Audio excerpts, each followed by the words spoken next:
This is Unit 1.8, Primary Productivity. Primary productivity is defined as the rate at which autotrophs synthesize new biomass, right? So autotrophs or producers take light energy and carbon dioxide and turn it into new biomass as sunlight, carbon dioxide, and water, and turn it into new biomass. So how quickly they're able to do it is their primary productivity. So the question we're asking and the question we're answering is, how fast are producers photosynthesizing? How much glucose is being produced? We're going to look at two subsets of primary productivity. So the first is the gross primary productivity. So this is the total amount of production of biomass.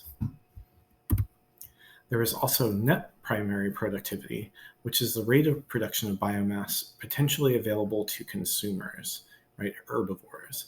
So the plants make biomass, right? They have to grow. That's their gross primary productivity. But then not all of that is available to the herbivores, to the consumers. So we're going to look at how to calculate that information. So the short version is that the plants need to respirate in order to survive. So their gross primary productivity is the total amount that they're making. And then the amount that they use to live and survive, we subtract that from the gross primary productivity, and that gives us the net primary productivity. So the equation that you need to know is net primary productivity equals gross primary productivity minus respiration. And of course, you can rearrange this as necessary to get the solution that you need. If you want to move the respiration around, that's the most common thing that gets moved around. So the units we're going to look at for primary productivity is energy per unit area per unit time. So commonly we'll look at joules per meter squared per year. Biomass is how much mass is added per unit area per unit time. So grams per meter squared per year. The thing that's really important to remember is that we're talking about rates, right? We're talking about things that are created over time. So in order to figure out how much energy is produced or how much biomass is produced, we need an area and we need an amount of time that it's happening over.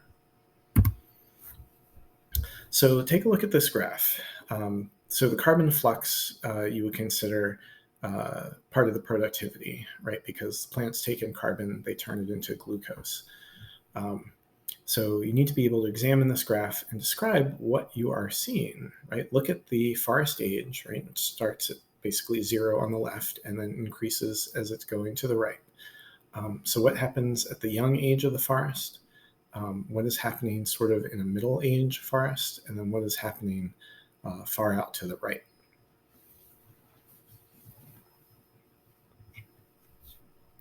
So the things that you should be looking at. So in the young age, you see how the primary productivity increases very quickly. Gross primary productivity, especially the respiration isn't quite so much. So there's quite a high net primary productivity, especially when the forest gets into sort of a middle age. But then the gross primary productivity starts slowing down as the trees are no longer growing quite so quickly. But their respiration continues and maybe even increases slightly.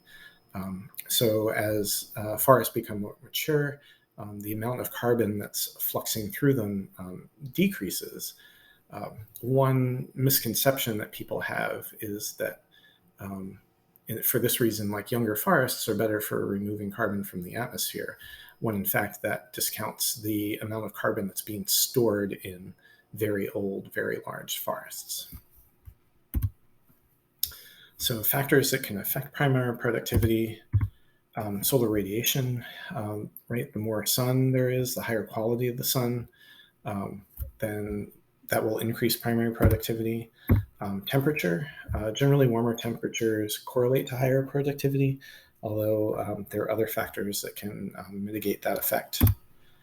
Part of the issue is that if the temperatures get too high, that can denature enzymes, and that will reduce primary productivity. High productivity in cold ocean waters can be due to upwelling of nutrients. So where there are primary consumers in the ocean, their primary productivity may be, where there are producers in the ocean, their productivity may be limited due to nutrients more than it's due to temperature. Carbon dioxide availability is also an important factor in primary productivity.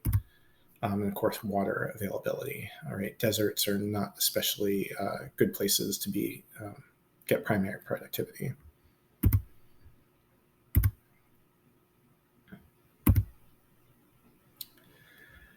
Another factor is the amount of nutrients available.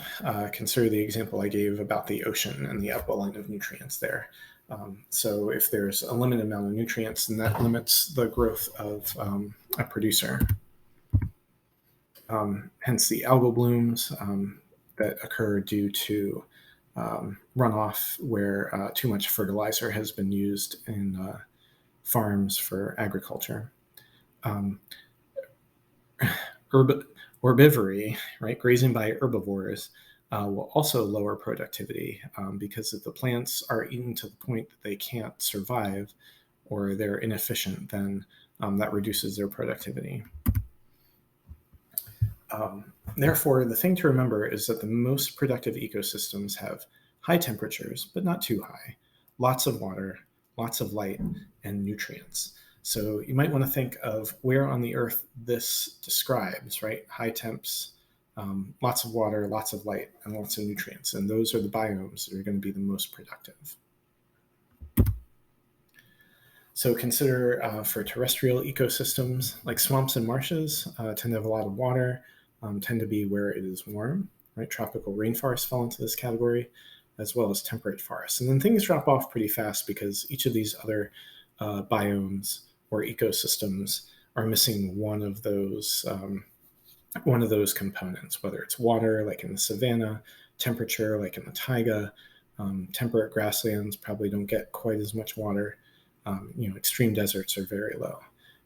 Similar to aquatic ecosystems, estuaries tend to have very high productivity, but the open ocean is very low simply because there just aren't that many nutrients. So humans' effect on productivity, they're either using it or wasting it or destroying it, the Earth's net primary productivity. Anywhere from 20 to 30%, right? Every time we destroy an acre of rainforest, that's so much primary productivity that's being eliminated. And yet we're less than 1% of the biomass of the Earth's consumers. So we're using all this primary productivity, but we're, it's outsized use given the amount of biomass that we have.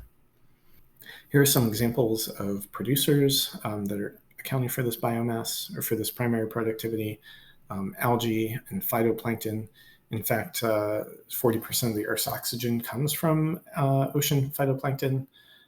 Plants, seagrasses are good ocean producers, cyanobacteria, and then chemosynthesizing archaea bacteria, which don't require light to produce.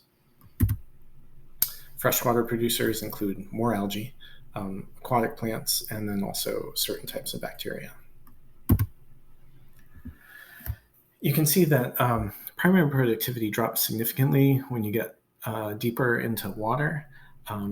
So this graph shows how light penetrates into Lake Superior and what wavelengths penetrate. And if you consider that green is the least energetic wavelength, that's why the plants reflect it and they absorb the other colors and use those for photosynthesis. Those other wavelengths get absorbed as you go deeper into the water. And so the deep waters are not very productive because there's fewer wavelengths of light available.